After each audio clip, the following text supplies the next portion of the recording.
아멘. 자, 우리 창세기를 50장까지 있기 때문에 길기 때문에 한꺼번에 다 하기에는 굉장히 큰 작업일 것 같아요. 그래서 일단 1차적으로 시즌이라고 하는 요즘 드라마나 이런 것도 많이들 하더라고요. 그래서 시즌이라고 이름을 붙여서 1장부터 11장까지가 원 역사를 다루고 있습니다. 그래서 창세기 시즌 1으로 해서 우리가 함께 보도록 하겠습니다. 그리고 시즌 2는 12장부터 우리 아브라함의 생애까지 끊어서 보도록 하고요. 그때 우리 보도록 하도록 하겠습니다. 그래서 시즌 1의 제목을 복음의 시작으로 잡아 보았습니다. 창세기를 우리가 특별히 원역사 부분 오늘 우리가 함께 1장을 보겠지만은 우리가 하나님께서 어떤 의도를 가지고 어떤 뜻으로 이 창세기의 말씀, 세상의 시작을 우리들에게 기록해 주셨고 들려주셨나라고 하는 것이죠. 저는 다름 아니라 복음이라고 하는 거예요. 그래서 우리가 오늘 이 창세기 말씀을 지금부터 우리가 묵상하고 함께 또 말씀을 들으면서 다시 한번 우리 마음속에 하나님께서 우리에게 주신 이 성경 말씀, 이 복음으로 알고 또 복음에 대한 우리의 생각과 또 우리의 가치관들이 바르게 정립이 되어서 우리가 복음의 증인되는 우리 모두가 될 수 있었으면 좋겠습니다. 자, 제가 좀 시간을 드리겠습니다. 다 진동으로 다 하세요. 지금 혹시 아니요 이게 모르시더라고. 이게 자기는 돼 있다고 생각하는데 또 터집니다. 항상 보니까는 그러더라고요. 한 번 더 make sure 하시고 제게 터지는 거 아닌가 모르겠네. 이러다가 예, 다들 뭐 그렇게 했다고 생각들을 하세요. 그런데 이렇게 빵 터지면은 굉장히 당황하십니다. 자, 그래서 오늘 부터 우리가 함께 우리 정말 하나님께서 창세기 1장 1절부터 요한계시록 22장까지가 모두가 복음입니다. 그렇죠? 예, 이걸 한마디로 말하면 성경은 복음입니다. 그래서 이걸 복음이라고 하는 관점으로 우리가 창세기를 보게 될 때 하나님께서 다시 한번 이 창세기 말씀을 통해서 하나님께서 나를 향하신 그 구원의 계획과 하나님의 뜻이 어떻게 이루어져 오는가 큰 역사의 물줄기. 그죠? 우리가 세상의 시작부터 시작해서 우리가 계시록을 얼마 전에 읽었는데 그 끝까지를 우리가 함께 우리 손에 들고 있는데요. 그 시작을 우리가 함께 꼼꼼히 묵상해 보면서 여러분들의 삶에 적용되는 그러한 은혜가 있게 되기를 소망합니다. 과학에서는요 우주의 나이를 한 135억 년 정도로 보고 있습니다. 135억 년, 10년도 긴데 100년도 긴데 135억 년으로 보는데 그 근거가 몇 가지가 있습니다. 과학적인 방법들을 사용해서 그죠? 우리 과학에 관심이 많은 우리 승호는 배웠는지 모르겠는데 한 세 가지 정도 뭐 대표적인 것이면 세 가지 정도가 있는데요. 첫 번째 제일 많은 게 요즘 이제 등장하는 이론이 우주 배경 복사다라고 해서 Cosmic Microwave Background라고 영어로는 있는데요. 그건 어떤 거냐면요. 처음에 우주가 이렇게 폭발할 때 우리 빅뱅이라고 이론이 하죠. 그 뜨거웠던 그 에너지, 원초적인 에너지가 있는데 그게 시작으로 보는 거예요. 그래서 그 시작할 때 있었던 그 엄청난 에너지가 여러분 우리가 보통 뜨거운 물체를 가만히 놔두면 계속 뜨겁지 않죠. 어떻게 됩니까? 점점 식단 말이죠, 그죠? 그래서 이 우주가 생길 때 있었던 또 이거 신목사 또 진화론 얘기한다 이렇게 생각하지 마시고 과학자들이 이렇게 얘기하는 겁니다. 그 뜨거운 에너지 덩어리가 여러분 절대 용도라는 말을 들어보셨는지 모르겠습니다. 절대 용도라는 게 있습니다. 절대 용도는 뭐냐면은 우리 섭씨로 하면 영하 한 270 몇 도 정도 돼요. 절대 이게 지금 우주의 온도입니다. 우리가 대기권 밖으로 나가면 아무것도 없는 깜깜한 우주 있죠, 그죠? 소리도 들리지 않고, 뭐 공기도 없고 하는 그 우주의 온도가 절대 온도인데요, 영하 275도인가 그 정도 돼요.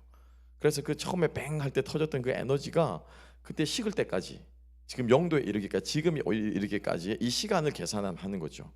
그래서 온도가 1도 내려갈 때 얼마 정도 걸리는가, 대기의 온도 이런 거 측정해가지고 상대적으로 계산을 합니다. 그래서 그 시간을 계산했더니 얼마라고요? 135억 년이라는 이론이 계산이 나왔다는 거예요. 이런 이론도 있고요. 또 하나는 또 이런 것입니다. 아침에 여러분 태양이 이렇게 떠오르면 우리가 보는 태양빛 있지 않습니까? 그죠? 우리가 보는 태양빛은 정확하게 8분 17초 전에 태양이 반짝하는 그 빛을 보는 거예요. 태양에서 비치는 그 빛이 지구까지 도달하는데 걸리는 시간이 8분 17초랍니다. 그러니까 여러분들이 아침에 태양이 이렇게 쫙 떠오르잖아요, 그죠? 그래서 드디어 아침해가 떠오르는구나라고 할 때 딱 보는 그 해는 이미 8분 17초 전에 태양에서부터 출발해서 우리 눈에 닿았다라고 하는 것입니다. 우리가 밤이면 볼 수 있는 북극성, 그죠? 밤마다 빛난 북극성은 470년 전에 우리가 반짝하는 그 북극성의 빛이 우주를 가로질러서 우리들에게로 다가오는 거예요. 그래서 빛이 가는데 그런 속도가 있다라고 하는 것이죠. 그래서 그것을 상대적으로 계산을 해서 우주의 허블 망원경으로 관측할 수 있는 우주의 가장 멀리 떨어져 있는 빛에서 오는 그 빛이라고 하는 것을 계산을 대충 한다고 합니다. 그래서 보니까는 그게 또 135억 년이라는 거예요.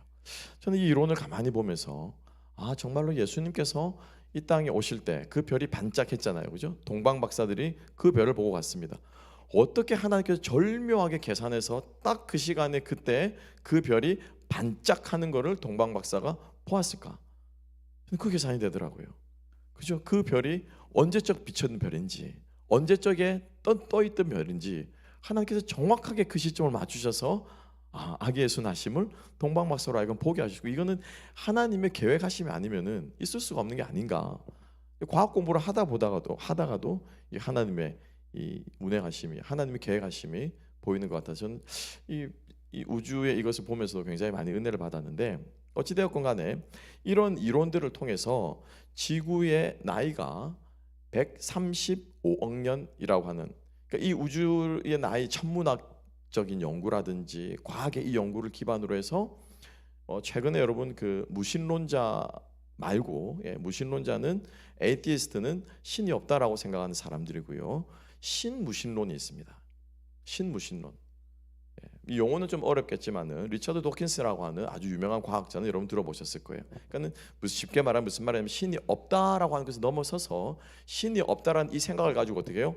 기독교를 적극적으로 공격하고 성경의 오류임을 적극적으로 파헤치는 요즘 최근에 나오는, 그래서 아주 대표적인 책으로 만들어진 신이란 이런 책을 보면은 완전히 기독교를 공격해서 성경의 이 허위 날조임을 파헤치는 그런 적극적으로 기독교를 공격하는 신무신론이라고 하는 게 등장을 했다. 요즘에서 그렇게 많은 사람들이 읽고 있습니다.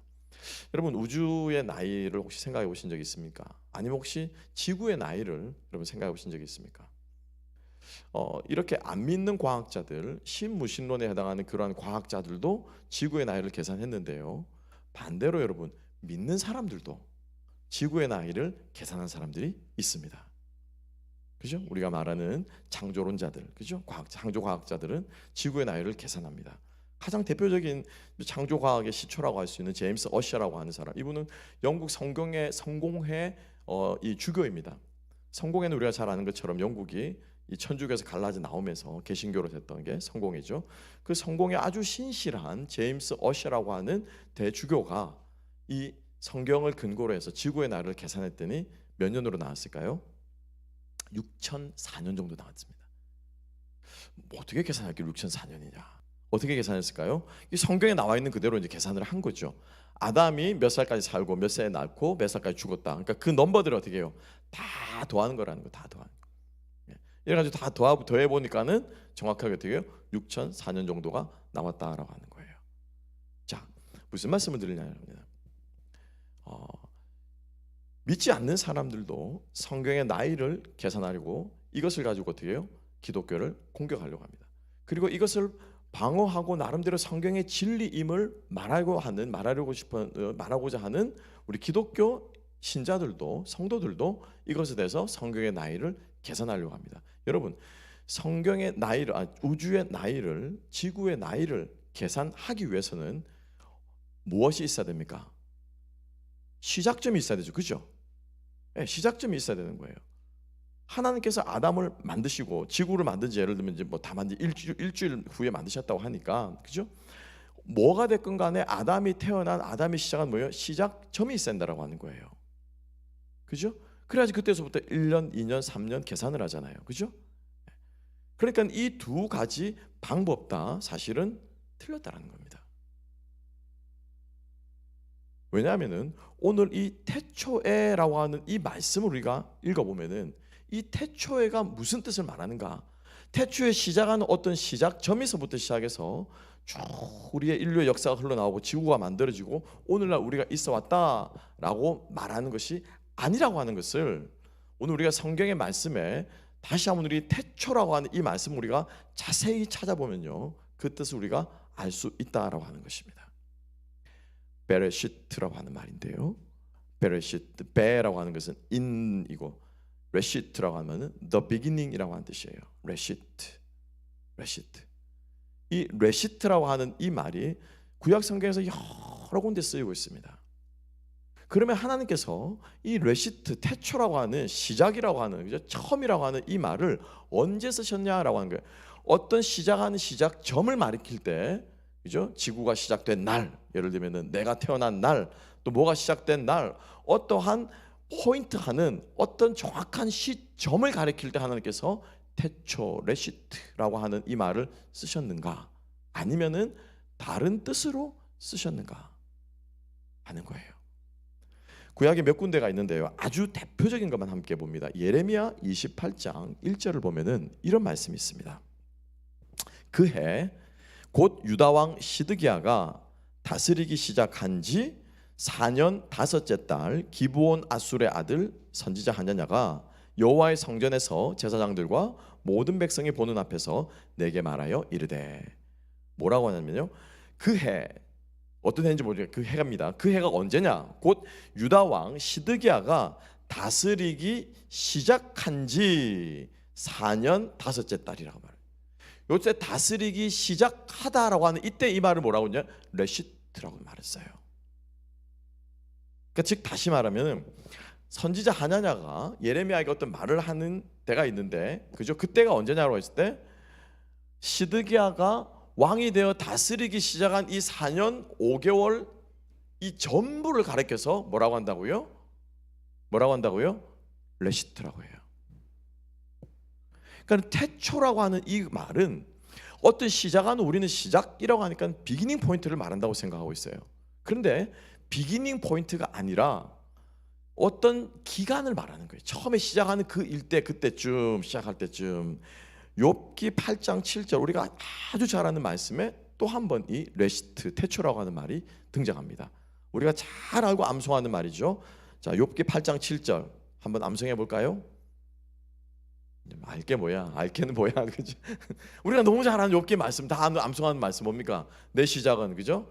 예, 시작. 내 시작은 미약하였으나 내 나중은 장대하리라. 그죠? 예. 여기서 말하는 내 시작이라고 하는 이 말이 뭐라고요? 레시트예요. 예. 그리고 나중이란 말은 아하리트, 레시트, 아하리트, 이거 짜고리 이런 말이거든요. 그러니까 내 시작은 미약한, 이 말이 무슨 말입니까? 이 말은 누가 한 말입니까? 빌닷이 욥에게 고난받고, 그죠? 이제 모든 것을 다 잃어버리고 기아장으로 자기 몸을 긁고 있는 그 욥을 가리켜서 빌닷이 하는 말입니다. 우리는 이 시작을 욥이 재난을 당하기 시작한 그날부터 시작이라고 생각하는데 그 말이 아니고요. 여기서 말하는 욥의 네 시작이라는 이 말은 반대로 그 고난 당하기 전까지예요. 전까지. 욥이 뭐 40살 되던 해에, 그죠? 예, 자녀들 생일잔치 때 가지고 자녀들이 죽고 도둑질 맞았는지, 아니면 45해 그 고난이 닥쳐왔든지, 50대에 닥쳐왔든지, 언제 닥쳐왔는지 모르겠지만은 욥이 고난 받기 그 전까지의 모든 그 욥의 생애를 뭐라고 한다고요? 내 시작은 이라고 말하는 거예요. 그래서 여기서 미약하다라고 하는 이 말은 낮고 천하고 가진 게 없고 이가 말이 아니고 그야말로 숫자적인 거예요. 네가 아무리 부자, 욥이 얼마나 부자였습니까, 그렇죠? 그런데 오히려 네가 받을 마지막에 받을 그 복에 비하면은 이건 뭐에 불과하다고요? 미약한 것에 불과하다는 거예요. 아주 작은 양을 가리키는 퀀티티를 말하는 거거든요. 네가 가지고 있던 그 누리고 있던 그 부는, 네 시작하는 그 부는 네가 나중에 하나님께 주실 그 부에 비하면 너는 아주 작은 것일 뿐이다라고 말할 때 너의 무엇은 시작은이라고 하는 이 the beginning이 뭐라고요? 레시트라고 하는 거예요. 그러니까 이 레시트라고 하는 이 말, 태초라고 하는 이 말은 어떤 시작하는 시작점을 가리키는 것이 아니고 어떤 시간이라고요? 큰 기간이라는 거예요. 기간. 하나님께서 135억 년을 가리켜서 태초라고 말씀하실 수 있다는 겁니다. 그게 200억 년이 되었건 그게 300억 년이 되었건 그게 10년이 되었건 아니면 우리가 성경적으로 믿는 것처럼 일주일 만에 7일 창조설이라고 믿는, 그죠? 예, 복음주의 학자들 중에서도 7일 창조설을 믿는 사람이 있고, 아니야, 여기 말하는 날은 시대를 구분하는 어떤 특정한 기간을 가리키는 거야 라고 믿는 사람이 있습니다. 근데 무엇이 되었건 간에 이 태초라고 하는 이 말은 하나님께서 이 땅을 창조하는 그 전 과정을 가리켜서 뭐라고 한다고요? 태초다라고 하는 거예요. 그리고 뒤에 말합니다. 태초에 하나님이 무엇을 창조하셨다고요? 무엇을 창조하셨다고요? 천지를 창조하시니라. 이 천지는 뭐예요? 온 우주 모든 것을 다 가리켜서 뭐라고 말하는 거예요? 천지라고 하는 거예요. 그러니까 즉 다시 말하면 여기서 말하는 태초라고 하는 것은 하나님이 이 땅을 모든 것들을 셋업하신 이 모든 시간을 다 가리켜서 뭐라고 한다고요? 그걸 가리켜 태초라고 하는 거예요. 네, 그걸 가리켜서. 그리고 나서 2장부터 이제 그러면 어떻게 천지를 창조하셨는가, 그죠? 여러분 천지가 개벽한다라고 하면 우리는 뭘 가리켜 천지가 개벽한다고 그럽니까? 지금 대한민국이 그냥 천지가 지금 개벽하고 있잖아요. 지금 산불이 나가지고, 그죠? 네. 천지가 불바다다라고 말하면은 뭘 가리켜서 우리는 천지다, 뭐죠? 천지가 개벽한다, 천지가 불바다다, 뭘 가리켜서 우리는 천지라고 말합니까? 우리는 문자 그대로 땅과 하늘만 가리켜 천지라고 말하지는 않을 겁니다. 그렇죠? 그럼 바다는 뭐라고 해요? 여기서 말하는 천지는 다른 말로 말하면 뭡니까? 코스모스 혹은 우주, 세상, 이 모두를 가리킬 때 뭐라고 말합니까? 천지다라고 말하는 거예요. 그래서 이 창세기 1장 1절은 태초에 하나님이 천지를 창조하시니라, 이 말은 하나님이 모든 것을 다 만드셨다, 이 말은 어떻게 해요? 선포하는 거예요. 선포하는 거. 네.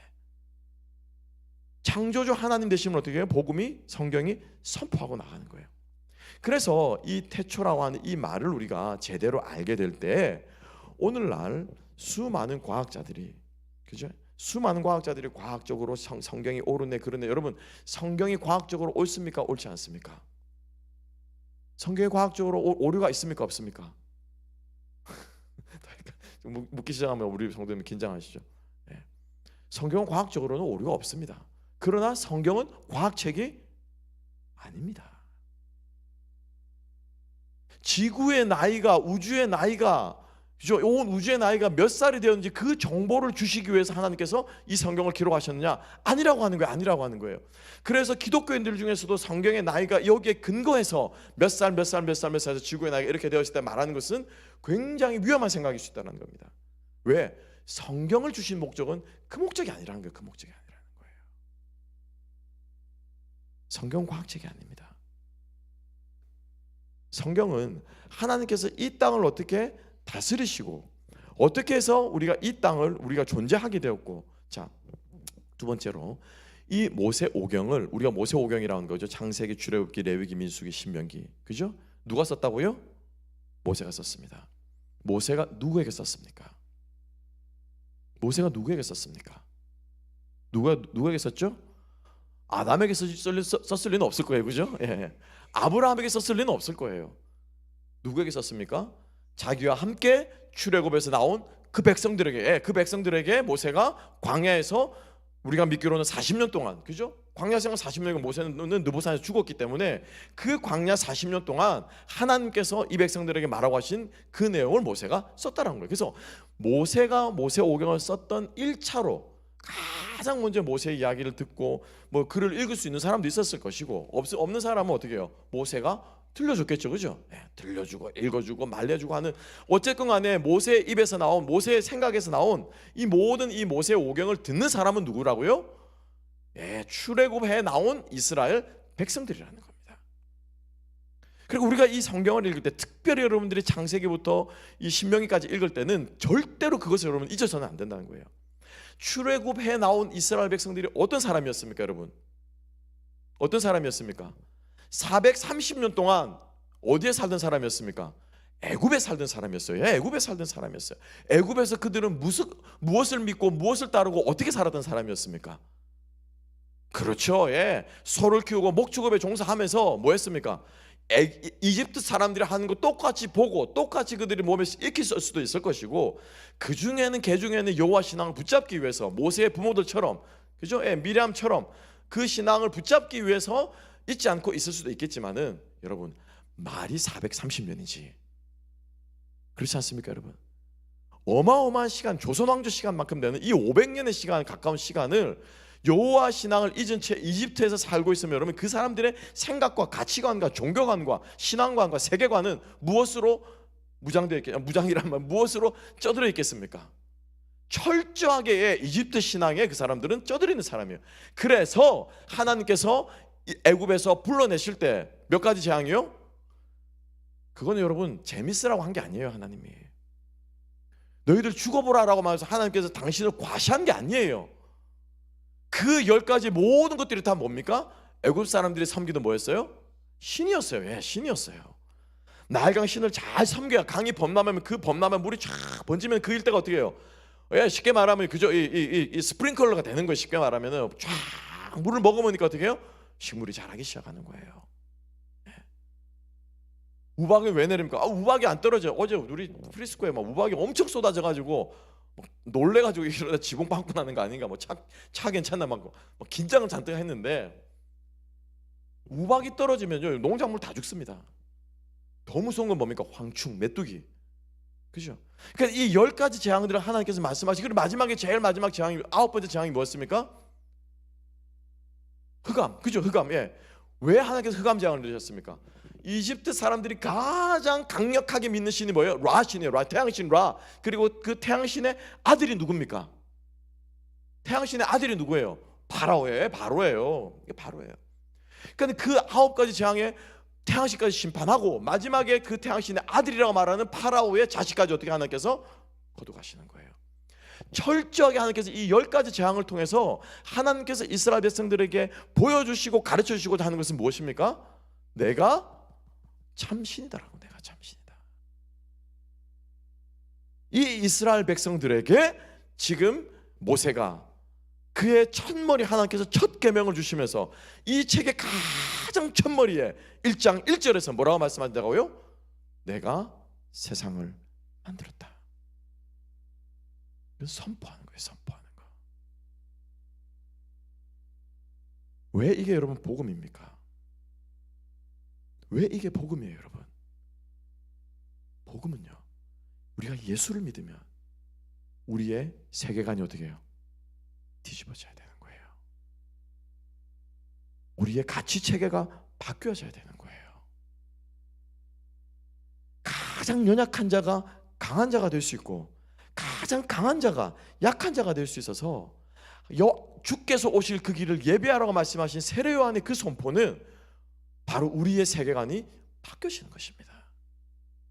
이것이 일어나지 않으면 우리가 생각하는 것, 우리가 따르는 것, 우리가 먹고 마시고 즐기는 이 세상을 살아가는 우리의 이 기준과 가치관이, 세계관이 바뀌지 않으면은 우리가 믿는 기독교는 기독교가 아니라 한낱 무속 신앙에 지나지 않을 거예요. 뭐가 다릅니까, 여러분? 뭐가 달라요? 건강 주십시오, 돈 주십시오, 진로 인도해 주십시오, 내 환경을 좀 살기좋게 해 주십시오 라고 말하면서 모여가지고 예배드리는 거예요. 이런 예배 행위는요 인간이 역사 이래로 있어 왔던 일입니다. 종교 행위는 여러분 역사 행위를 지금도 우리는 뭐랍니까? 종교라고 말하잖아요. 종교라고 말해요. 그죠? 전혀 다를 것이 없으면 전혀 다를 것이 없어요. 절에 가면 뭐합니까? 시주하잖아요. 교회 오면 뭐합니까? 헌금하잖아요. 그죠? 모든 종교에서요 물질을 바칩니다. 뭐 하려고요? 신에게 복 받으려고, 신에게 감사해서. 그것과 기독교가 다를 게 뭐가 있냐 말이에요. 뭐가 있냐. 어떻게 하지 않으면 이게 바뀌지 않으면 복음은요 우리의 세계관과 가치관을 뒤집어 엎습니다. 그래서 유대인들이, 바리새인들이 그렇게 불편했던 거예요. 예수의 가르침이, 오늘 우리가 요한복음 8장을 보지만 그죠? 요한복음 8장은 요한복음에서 가장 첨예한 대립과 예수님의 목숨을 걸고 얘기하는 거죠. 2번이나 돌로 찔러 죽이려고 하는데도 불구하고 예수님이 선포하신 그 요한복음 8장은 왜 그토록 바리새인들이 힘들어하고 열받아하고 화를 내느냐? 그들의 세계관을 뒤집어 놓거든요. 죄에 대한 그들의 기준과 인식과 우리의 조상에 대한 그들의 자존심과 프라이드를 한 방에 그냥 예수께서 막 다 뒤집어 놨거든요.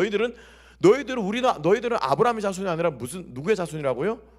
마귀의 자손이다. 마귀의 자손이다. 충격이에요, 충격. 그러니까 우리가 다시 한번 우리가 복음을 믿고 우리가 예수 그리스도를 주로 고백한다고 하는 우리 크리스천들의 삶은 바로 우리의 세계관이 바뀌어지는 것입니다. 여러분, 이 역사가 우리 가운데 있게 되기를 주님 여러분 축복합니다. 그래서 우리가 창세기 1장 1절을 믿음으로 받아들이는 사람은 그 이후의 모든 것들을 우리가 받아들이고 수용하고 아멘으로 하답할 수 있을 줄로 믿습니다. 하나님은요, 우리가 많은 경우에 천지를 창조하시다 할 때 천지를 말씀으로 창조하신 것을 우리가 하나님의 전능하심에 우리가 너무 포커스를 맞춘 나머지, 그래 하나님은 말씀 한마디면 모든 것이 간단하게, 우리 이렇게 말하죠, 애들 이렇게 말하잖아요, 그죠? 스냅핑 하는 것처럼 간단하게 이렇게 창조할 수 있는 분이지 라고 생각하는데 그렇지 않다라는 것입니다. 그렇지 않을 확률이 훨씬 많다라는 것입니다. 3절의 세 번째 주제가 제가 또 2절 마지막에 가서도 또 함께 나누겠습니다. 하나님은요, 이 땅을 창조하시기까지, 이 땅이 탄생하시기까지, 그리고 이 땅에 인류를 심으시기까지 하나님께서는 사랑과 정성과 돌보심으로 하나님께서는 태초에 천지를 창조하셨고, 그 창조 가운데 누가 있습니까? 우리 인간들이 있다라고 하는 것을 하나님이 누구를 통해서? 모세를 통해서 누구에게? 이스라엘 백성들에게 선포하셨다는 거예요. 선포하셨다는 것입니다. 그래서 하나님께서 우리를 위해서 우리가 지금 거주하고 우리가 살아가고 우리가 호흡하고 우리의 창조들을 알 수 있는 이 모든 환경을 하나님께서 사랑과 정성과 돌봄으로 하나님께서 예비하시고 준비하셨다는 것입니다. 그래서 이것을 누구에게도 그렇게 하라고 말씀하셨습니까? 누구에게도요? 아담에게도. 그죠? 생육하고 번성하고 땅을 다스리라 하는 이 말씀은 하나님께서 천지를 창조하시기 위해서 태초에 얼마만의 시간인지 모르지만, 어떤 시간인지 모르지만 그 전체를 가리키는 그 하나님의 모든 것을 다 담아내신 그 태초에 창조하신 그 창조를 누구도 하라고요? 너도 하라 라고 하시는 거예요. 자, 그러면 여러분, 우리가 자식을 키우기 위해서, 같이 앉아있지만 자식을 키우기 위해서 얼마나 우리가 정성을 쏟아야 되겠습니까? 우리가 한 영혼이 잉태하기 위해서, 오늘도 우리 성도님들 중에 신앙 방황하시는 분 만나가지고 또 상담하고 기도해가지고 신방하고 왔다는 분도 계신 것 같은데, 방황하는 영혼, 예수 모르는 그 영혼들을 위해서 얼마나 우리가 하나님께서 태초에 천지를 창조하시는 이 공을 드리고 이렇게 간절하게 우리가 돌봄의 마음으로 우리가 한 생명을 우리가 가꾸고 섬겨야겠습니까? 그것을 하기 위해서요, 내 세계관이 어떻게 해요? 내려놓아줘야 돼요. 그것을 하기 위해서 내 가치관이 바뀌어져야 되는 것입니다. 우리가 잘 아는 신들러 리스트의 영화, 제가 참 좋아하는 영화 마지막 장면, 그죠? 너무 감동적이지 않습니까? 신들러 리스트 원래는 범람공장, 이 밥통 만드는 회사였는데 전시가 되니까 전쟁이 2차 세계 대전이니까 폴란드였죠. 전쟁이 일어나게 밥통 공장이 뭘로 바뀌었습니까? 군수품을 만드는 공장으로 바뀐 거예요. 신들러가 어떻게 해요? 유대인들이 그렇게 쫓겨도 학살을 당한 폴란드를 제일 먼저 침공했잖아요, 그죠? 나치가.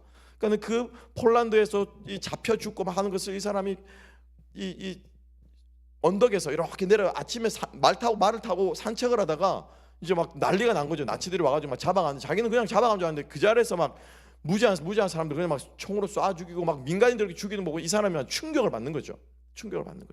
그때 이 사람이 결심을 합니다. 살려야겠다. 그래서 유대인 노동자들은 어떻게 자기 공장에 다 취직을 시킵니다. 그래서 이 사람들은 자기 공장의 사람들을 못 잡아가도록. 아마 영화의 스토리는 여러분들이 다 아실 겁니다. 전쟁이 끝나고 나서 이제 이 공장 문을 닫을 때가 됐다는 것이죠. 닫을 때가 돼가지고 더 이상 이제 할 수 없으니까 이 직원들 어떻게 해요? 다 내보내야 되는데 직원들의 명단을 만듭니다. 명단을 쭉.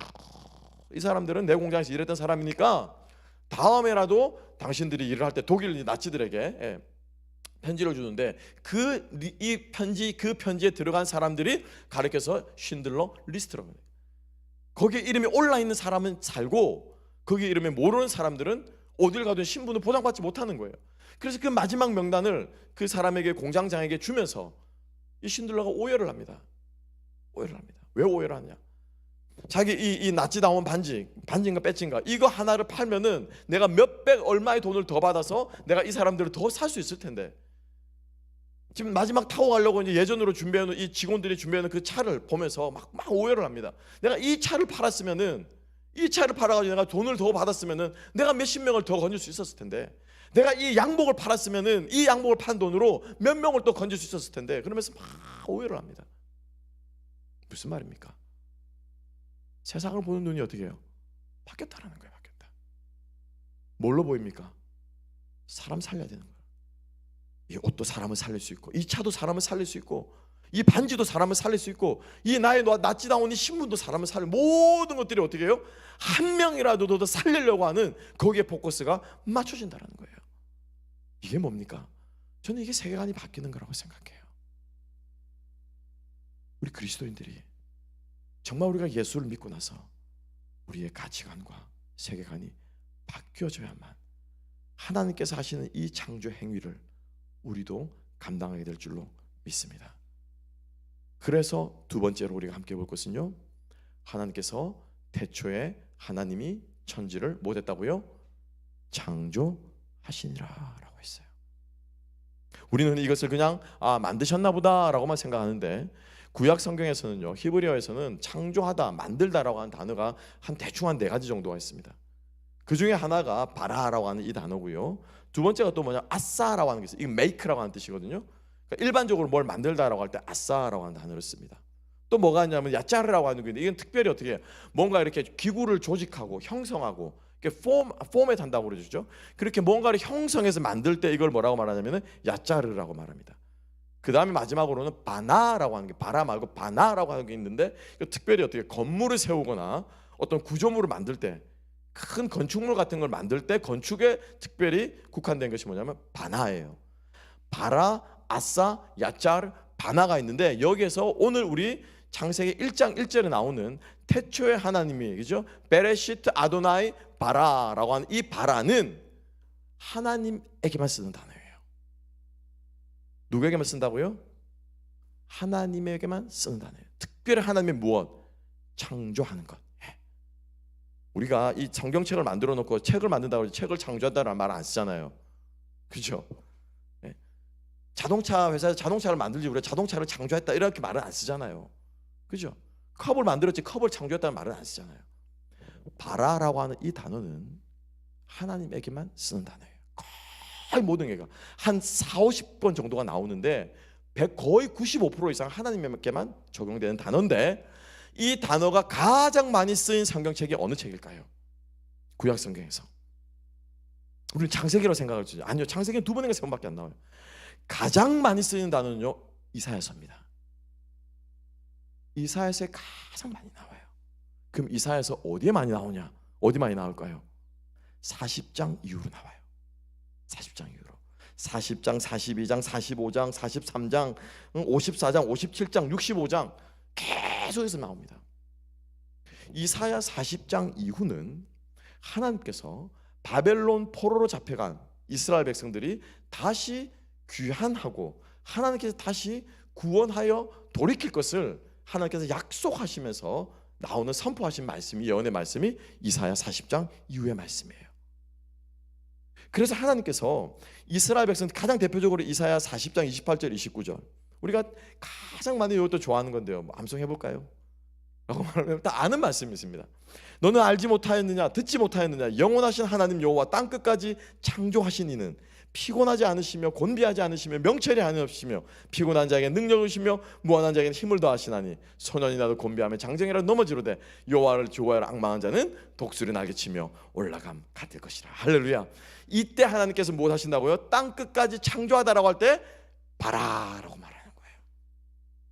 즉 다시 말하면 하나님께서 천지를 창조하셨다라고 하는 이 말은 하나님의 특별히 어떤 행위를 가리켰냐면 구원 행위를 가리키는 것입니다.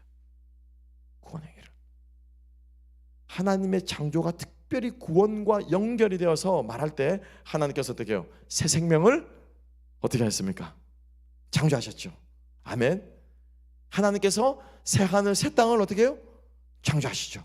이사야 65장이 나옵니다. 계시록 22장에 나오는 그 말씀이 이사야 65장에도 나와요. 내가 새 하늘 새 땅을 창조할 것이다. 내가 바라할 것이다. 말씀하세요. 하나님께서 이스라엘 백성들을 애굽 땅에서 건져내셔서 무엇을 만드셨습니까? 하나님의 새로운 나라를 어떻게 해요? 창조하시는 거잖아요. 하나님의 새로운 백성을 어떻게 해요? 창조하시는 거잖아요. 하나님의 새 율법을 어떻게 해요? 창조하시는 거잖아요.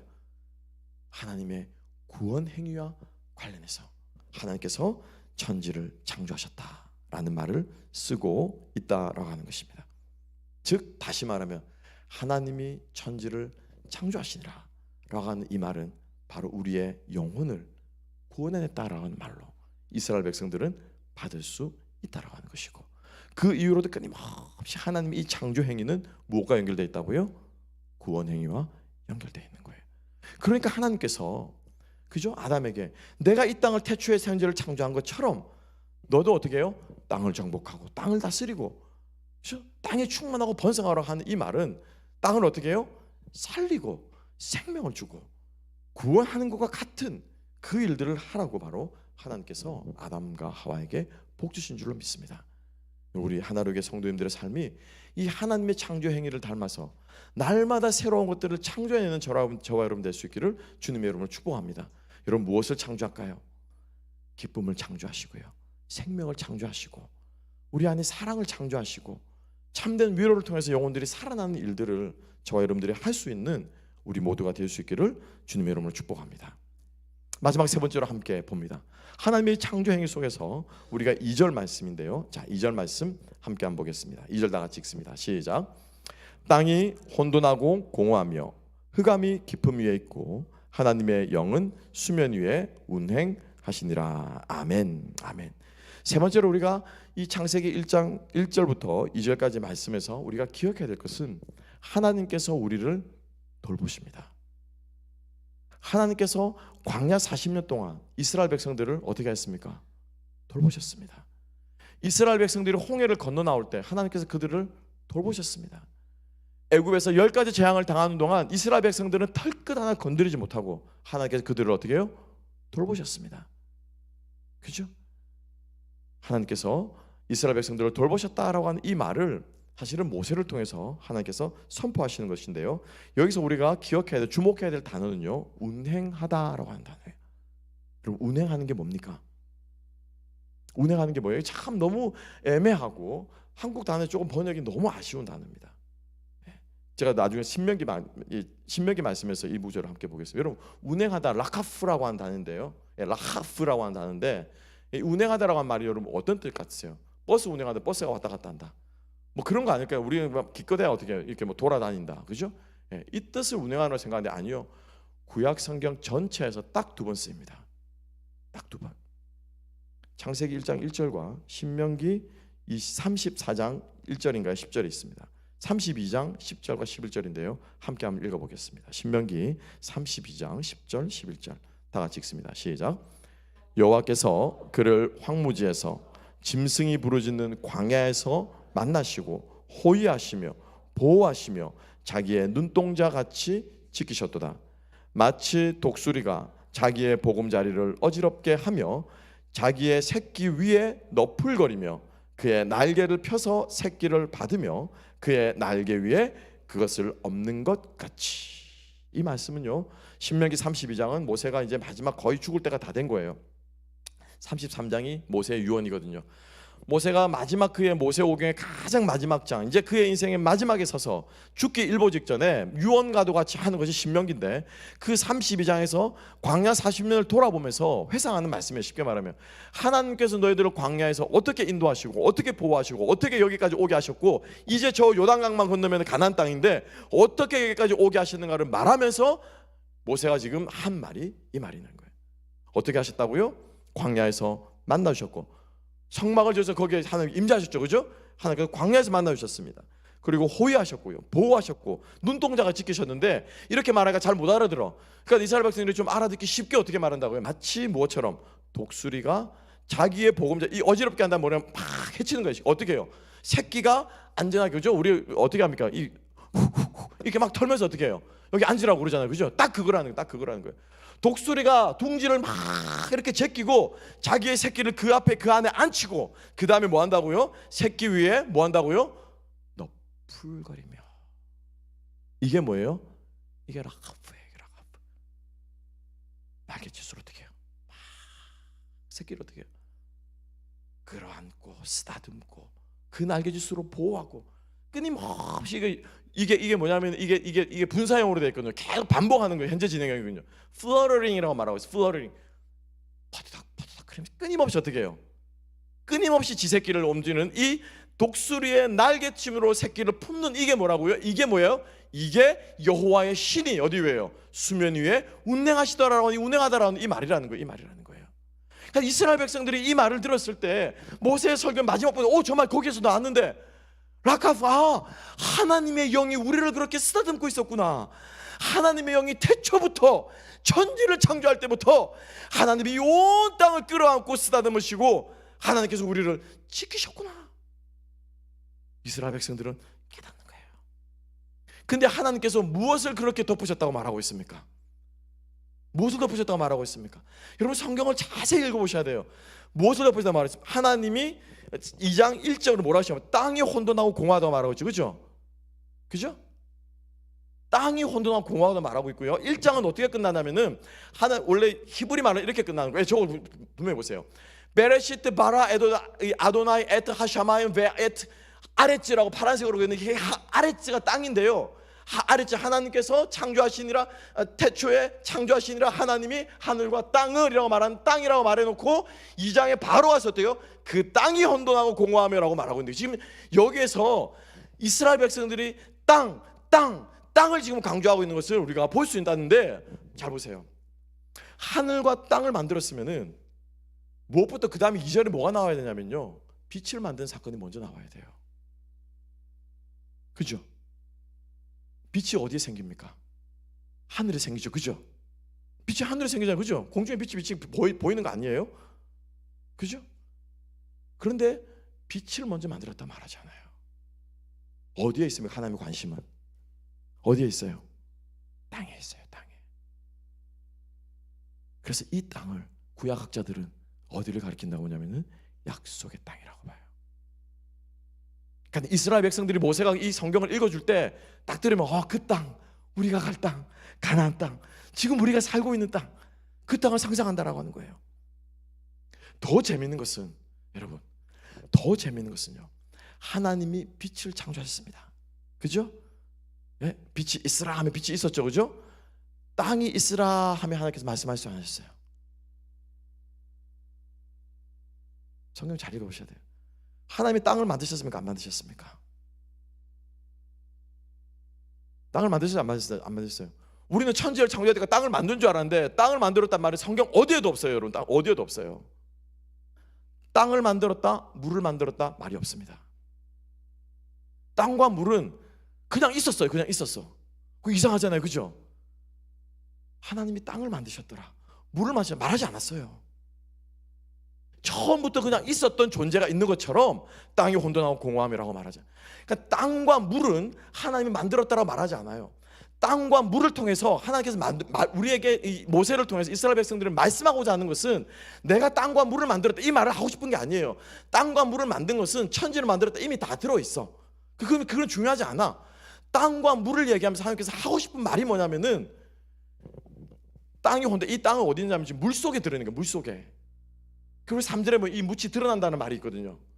땅은 지금 물속에 들어있습니다. 그래서 뭡니까? 흑암이 깊음에, 이 깊음은 뭐냐면 물이 깊은, 바다를 보면 어떻습니까? 여러분, 물을 보면 시커멓잖아요. 그죠? 예.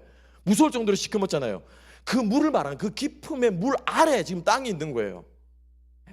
하나님께서 땅과 물을 말씀하시면서 말씀하자고 하는 것은 하나님이 그 혼돈과 깊음과 아무것도 없는 그 물 아래 시커먼 그 아무것도 없는 그 가운데서 어떻게 해요? 질서를 부여하셔서 우리가 살 수 있는 그 땅을 어떻게 해요? 드러나게 하셨다라고 하는 거예요. 이걸 말씀하고 싶은데 어떻게 해서 이 땅이 드러났다는 겁니까? 어떻게 해서 우리가 살고 있는 이 땅이, 하나님의 그 약속의 땅이, 우리가 지금 발 딛고 살고 있는 이 땅이 어떻게 드러났다는 거예요? 하나님이 그 수면 위를, 아무것도 없는 것 같은 그 수면 위를, 그죠? 시커먼 깊음 같은, 흑암처럼 깊은 것 같은, 빛도 없고 아무것도 없습니다. 그죠? 빛이 있기 전입니다. 그 흑암 위를 어떻게 하나님께서 이 독수리가 그냥 막 쓰다듬고, 그죠? 이렇게 막 할 때 어떻게 서서히 어떻게 해요? 이 수면 아래서 뭐가 드러났다고요? 땅이 드러나고 갈리고 나뉘게 되었다는 거예요. 하나님께서 혼돈하고 무질서하고 인생이 어디로 가야 될지 모르고 방황하고 광야 같고 헤매고 있는 그 케아스 같은 그 우리의 인생 가운데 하나님께서 어떻게 해요? 끌어안으시고 보호하시고 쓰다듬으시면서 우리의 인생에 땅이 드러나서 우리가 살 수 있는 것처럼 하나님께서 그렇게 이스라엘 백성들을 보호하시고 쓰다듬으시고 함께 해오셨다는 것을 하나님께서 천지를 창조하시는 가장 첫 번째 메시지 가운데 하나님께서 땅을 쓰다듬는 모습으로 우리들에게 보여주셨다는 것입니다. 우리가 오늘 이 말씀을 들으면서 우리는 그냥 하나님께서 땅을 만들었구나, 하늘을 만들었겠지. 여러분, 하나님께서 이 성경을 그 당시에 모세를 통해서, 그죠? 모세를 통해서 이스라엘 백성들에게 주셨을 때는 세상 사람들은 해와 달을 섬기고 세상 사람들은 물을 섬기고 세상 사람들은 그렇게 자연에게 절을 하지만은 그것은 모든 것이 하나님의 창조하신 피조물에 불과하고 하나님이 참신이라고 하는 그들의 가치관이 바뀌고 세계관이 바뀌는 것을 위해서 하나님께서 이 책을 그들에게 주셨다는 것입니다. 이 지구가 135억 년 동안 만들어졌다라고 지구의 나이를 계산하라고 주신 것이 아니고 이 성경책이 과학적으로 증명될 수 있냐 없냐를 지금 말씀하셔 주신 것이 아니고 지구가 7일 만에 진짜로 7일 만에 창조되었는지 며칠 만에 창조되었는지 아담의 나이가 몇 살인지 그거를 우리들에게 알려주시기 위해서 주신 책이 아니고 하나님께서 이 땅에 당신의 백성들을 어떻게 바라보시고 어떻게 이끌어 오시고 하나님께서 어떻게 인도하기를 원하시는가 하는 하나님의 이 땅을 향한 하나님의 그 마음을 전하기 위해서 하나님의 그 생각을 전하기 위해서 하나님께서 이 말씀을 창세기를 기록하셨다는 것을 우리는 잊어서는 안 될 것입니다. 그 마음으로 그 관점으로 읽을 때 그때서야 비로소 창세기 1장 1절은 우리들에게 무엇으로 들립니까? 복음으로 들리는 것입니다. 뜻이 하늘에서 이루어진 것처럼 땅에서도 이루어지다. 오늘 이 말씀이 정말 여러분들의 삶 가운데 이루어질 수 있는 우리 모두가 되었으면 좋겠습니다. 하나님이 우리를 얼마나 사랑하시는지, 하나님이 우리를 얼마나 품기를 원하시는지, 하나님께서 우리를 위해서 무엇을 베풀어 놓으셨는지 우리가 하나님의 그 크고 광대하신 사랑을 기억하며 우리가 오늘 우리들의 인생이 흑암 같고 무질서한 것 같고 광야처럼 우리가 힘들다고 할지라도 우리 위에 운행하시고 우리에게 날마다 구원의 새 창조를 허락하시고 하나님 백성 삼으신 당신의 백성 삼으신 주님의 그 뜻을 붙잡고 승리하며 나아가는 저와 여러분 되시기를 주님의 이름으로 축복합니다.